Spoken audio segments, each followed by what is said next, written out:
Bitches love the gram. Oh wait, shit.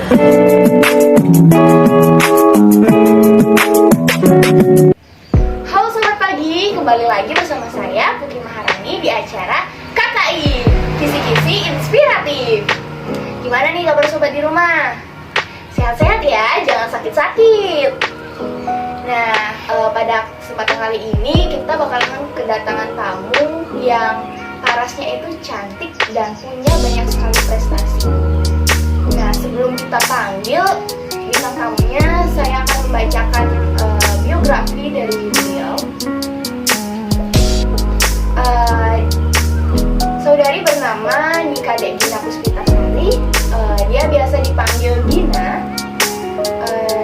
Gina terlahir di Jembrana tanggal 3 Desember 2002 dan Gina beralamat di Desa Baluk, Kabupaten Jembrana, Bali. Gina ini memiliki hobi yang menarik bagi anak muda masa kini, dan hobinya ini termuat dalam dua bidang, yaitu bidang akademik dan non-akademik. Hobinya itu yaitu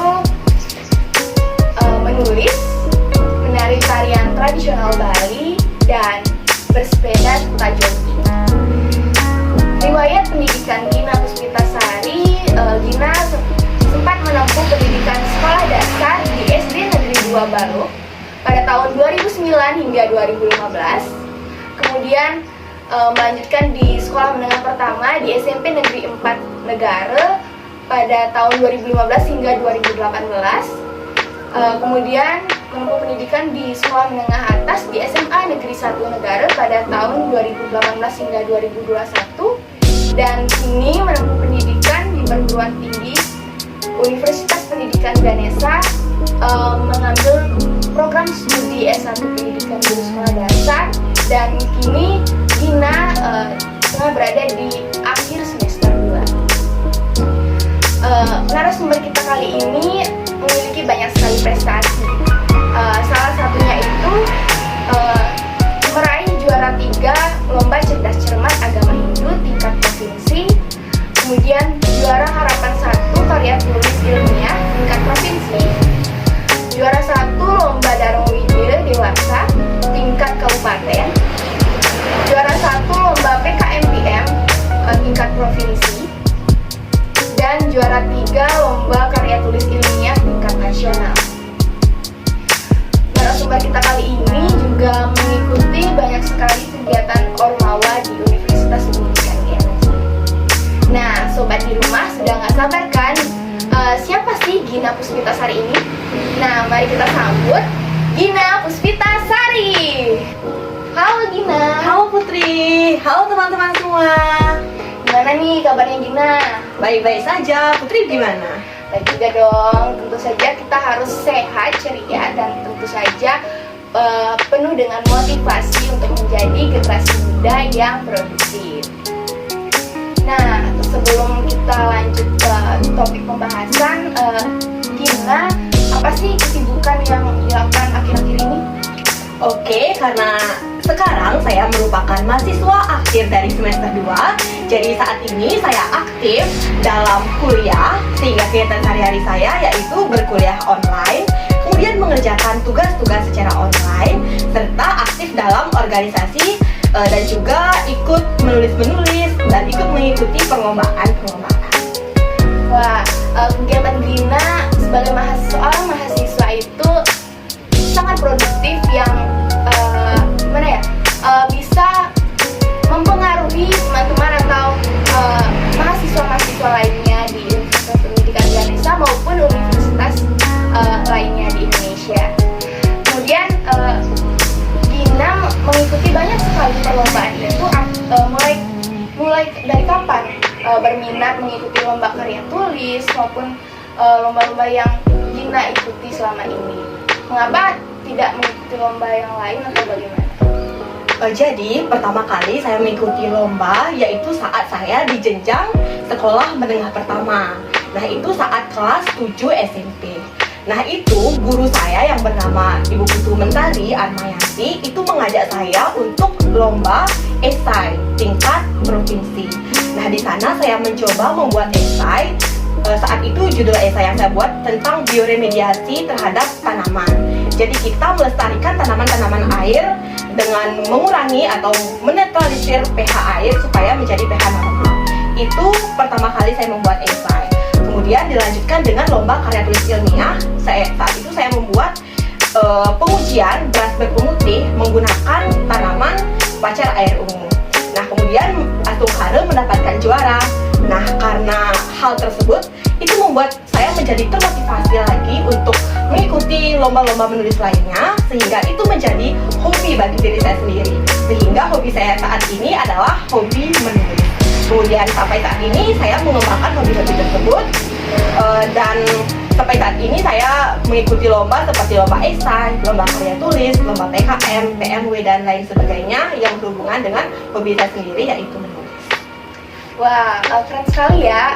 Gina ini selain memiliki paras yang cantik, tapi motivasi serta memiliki banyak sekali kreativitas sehingga mampu mengikuti ajang-ajang karya tulis ilmiah dan tentu saja memperoleh juara.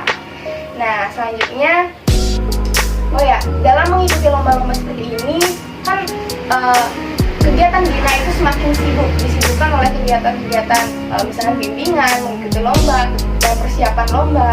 Nah, bagaimana sih tanggapan orang tua Gina dalam melihat putrinya ini sibuk dalam kegiatan-kegiatan seperti ini? Mungkin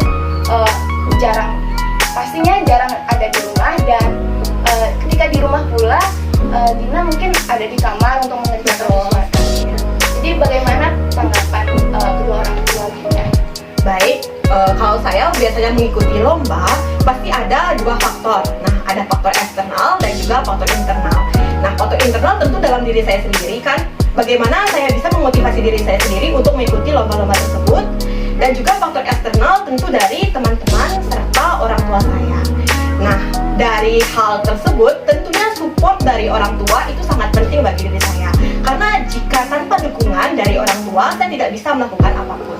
Jadi orang tua saya sangat mendukung apapun yang saya lakukan, asal itu berdampak positif bagi diri saya dan juga berguna bagi masa depan saya. Jadi saat saya mengikuti lomba-lomba dan sibuk mempersiapkannya, orang tua saya tidak pernah mengganggu saya atau menghalangi saya untuk dalam segala hambatan di lomba tersebut. Jadi saya seperti biasa menjalani lomba dengan semangat dan mempersiapkannya dengan maksimal, dan orang tua saya pun sangat mendukung dari kegiatan ini. Wah, berarti orang tuanya itu patut ditiru oleh orang tua anak-anak muda zaman sekarang, karena dukungan dari orang tua, dari faktor-faktor internal, faktor eksternal itu sangat penting untuk memotivasi diri kita sendiri. Benar? Sangat betul sekali. Motivasi orang tua itu sangat penting karena orang tua bisa menjadi backup dari belakang. Baik. Terus dalam mengikuti perlombaan itu tentu saja ada kendala-kendala yang dialami. Terus apa aja sih biasanya kendala yang Gina alami, dan bagaimana sih Gina mengatasi kendala-kendala itu? Bener tuh deh, kalau setiap lomba itu pasti saja ada kendala-kendala. Tidak mungkin lomba itu langsung mulus untuk mencapai sukses atau juara tersebut. Nah, adapun kendala-kendala yang saya alami itu, yang pertama kendalanya adalah mungkin tentang manajemen waktu. Nah, jadi kita harus bisa memanajemen waktu saat kapan kita harus fokus pada lomba tersebut dan saat kapan kita harus kuliah. Jadi kita harus bisa memanajemen waktu tersebut. Kalau kita tidak bisa memanajemen waktu tersebut, maka mungkin kuliah akan kacau, lombanya kita tidak bisa maksimal, dan juga lain sebagainya. Itu untuk kendala yang pertama, yaitu tentang manajemen waktu. Untuk kendala yang kedua itu tentang lomba saya ya. Kalau kendala di lomba saya, mungkin kendalanya itu ada di judul dari penelitian. Nah, saya kan biasanya membuat esai, membuat karya tulis ilmiah. Tentunya memerlukan adanya ide atau kreativitas tersendiri. Nah, biasanya saya sulit untuk mencari ide-ide baru atau kreativitas yang menjadi kebaruan dalam ide saya sendiri. Jadi saya harus mencoba secara terus-menerus agar ide yang saya buat menjadi sebuah karya itu baik dan bisa dipublikasikan. Itu kendala yang kedua. Untuk kendala yang ketiga itu karena kita biasanya kan kalau lomba-lomba itu berkelompok, benar kan? Kalau lomba berkelompok, biasanya kalau kita berkelompok itu kita agak sulit nggak sih menyatukan pikiran antara satu orang dengan yang lainnya. Nah, itu sangat terjadi dalam diri saya sendiri maupun kelompok saya. Saya merasa menyatukan pikiran itu sangat sulit, sehingga biasanya kita harus bisa menyatukan visi misi. Apa sih yang menjadi ide, apa sih yang menjadi tema, subtema, nah apa sih yang menjadi tujuan dari penelitian kita. Jika sudah sama persepsi kita masing-masing, maka kita akan bisa menjalani lomba tersebut dengan baik. Berarti itu kendala dan cara Gina mengatasi kendala-kendala itu. Benar sekali, manajemen waktu dan mencari inspirasi tentu saja, dan yang terakhir kekompakan dalam kelompok itu sangat penting untuk mengatasi segala kendala dalam mengikuti perlombaan-perlombaan yang ada. Nah, kemudian dalam mengikuti lomba ini, apa aja sih benefit yang Gina peroleh selama ini dalam mengikuti banyak sekali perlombaan-perlombaan yang Gina ikuti? Kalau benefit, pasti ada manfaat yang akan kita rasakan secara langsung maupun yang tidak kita rasakan secara langsung. Nah, pertama tentang manfaat yang tidak kita rasakan secara langsung. Kalau saya, semenjak saya mengikuti lomba-lomba tersebut seperti lomba karya tulis ilmiah, lomba esai, nah kita kan memerlukan ide. Jadi manfaatnya bagi diri saya, jika saat ada permasalahan tertentu, saya menjadi lebih bisa menanggapi permasalahan tersebut dengan ide-ide yang saya miliki. Tentunya dengan ide yang rasional. Seperti itu, jadi manfaat yang secara tidak langsung yang saya dapatkan. Kalau manfaat yang secara langsung, mungkin itu akan mendapatkan nilai plus bagi diri saya sendiri. Karena semenjak saya mengikuti lomba, dan jika mendapatkan juara, itu yang pertama pasti akan membanggakan instansi. Kita membawa harum nama instansi kita, misal SMP, SMA, dan juga universitas. Dan kita bisa lebih dikenali oleh orang-orang, oleh dosen-dosen, dan mungkin itu akan mempengaruhi prestasi di universitas, dan mungkin itu akan menjadi nilai plus bagi kita di mata kuliah masing-masing.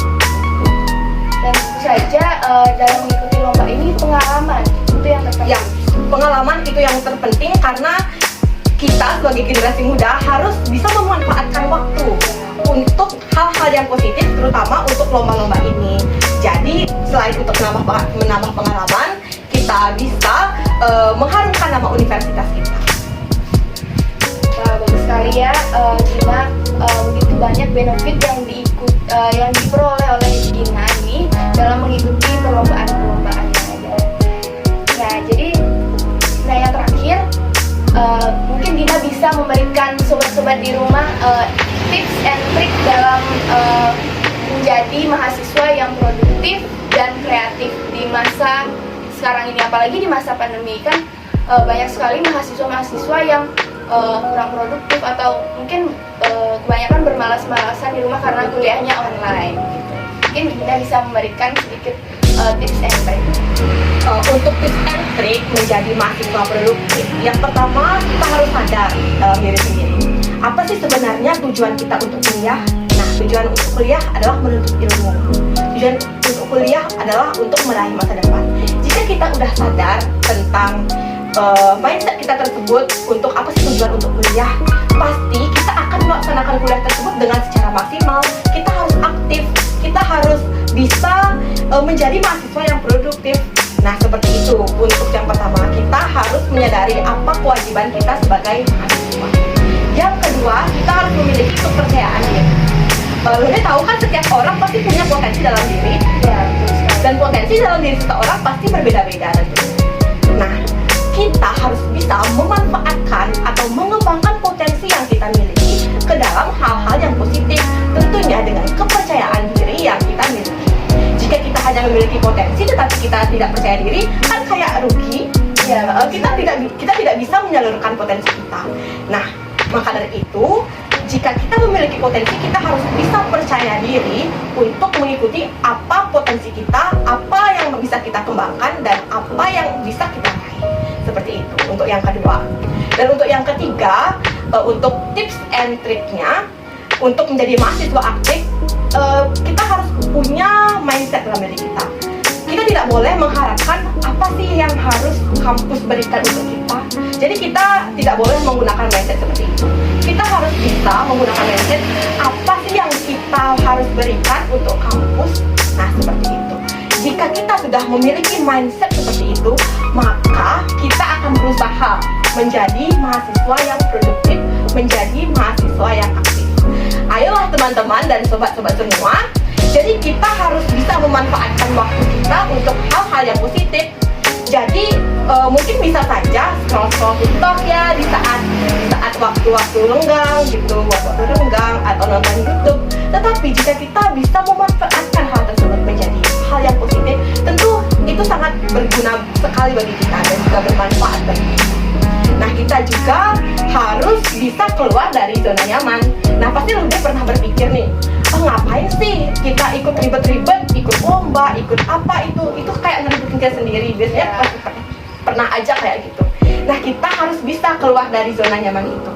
Kita harus bisa kayak menjadi tantangan gitu. Setiap kegiatan harus yang kita lalui gitu, tantangan-tantangan harus bisa kita lewati. Jika kita sudah bisa lewat dari zona nyaman tersebut, niscaya kita akan bisa menjadi mahasiswa yang produktif. Baik, terima kasih Gina atas tips and trick yang sudah diberikan kepada saya, Gisai, dan sobat-sobat di rumah. Nah, begitu sobat-sobat di rumah, untuk menjadi mahasiswa yang produktif dan kreatif, kita harus mulai mengembangkan diri, bakat dan minat kita, mencari jati diri kita. Inilah saatnya kita mencari jati diri kita dan mulai memikirkan mindset kita untuk membanggakan baik itu keluarga, teman maupun universitas kita. Dan mungkin begitu saja ya Gina. Terima kasih atas waktu sudah bersedia untuk berbicara bersama kami di sini dalam acara Nangka ini. Dan terima kasih atas semua motivasi dan inspirasi bagi kita para generasi muda untuk menjadi mahasiswa yang produktif dan kreatif. Dan sobat di rumah, Gina mungkin memberikan sedikit dua kata-kata kepada sobat di rumah. Baik, untuk sobat-sobat yang ada di rumah, tetap semangat. Walaupun kita saat ini melaksanakan kuliah secara online, itu tidak akan menjadi penghambat kita untuk menjadi mahasiswa yang aktif dan juga mahasiswa yang produktif. Tetap semangat semuanya. Baik, terima kasih Gina. Sampai jumpa sahabat-sahabat di rumah. Sampai jumpa di acara KKI selanjutnya. Dan bye-bye, sehat-sehat. Bitches love the gram. Oh wait, shit.